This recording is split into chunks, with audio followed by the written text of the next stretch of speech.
তো গাইস মিশোর থেকে একটা পার্সেল এসছে, তো এটাকে তোমাদের সঙ্গে আমি শেয়ার করবো। এটার মধ্যে কী আছে তো চলো দেখা যাক কী আছে।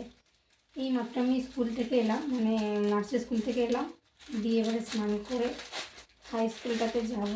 স্নান করে খাওয়া দাওয়া করে তারই মধ্যে চলে এসেছে একটা পার্সেল। তো কেউ কি গেস করতে পারছো এটা কি? খুলে দেখাচ্ছি। অনেকটা শখ করে এটা আমি কিনেছি, যদি আমার না হয়। ওয়াও,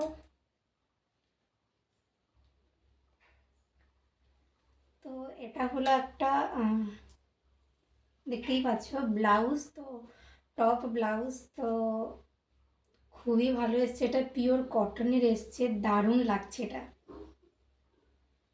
খুব সুন্দর হয়েছে গাইস। তোমাদের কেমন লাগছে এর ডিজাইন বা এর কাজ থেকে শুরু করে সমস্তটা অবশ্যই কিন্তু কমেন্টে জানিও। বাট আমি ভেবেছিলাম এইগুলো হয়তো বোতাম, বাট না গাইস, এগুলো হুকই লাগানো আছে, জাস্ট স্টাইলের জন্য বোতাম করা আছে। এই হচ্ছে জিনিসটা। কেমন লাগছে অবশ্যই কমেন্টে জানিও। টাটা।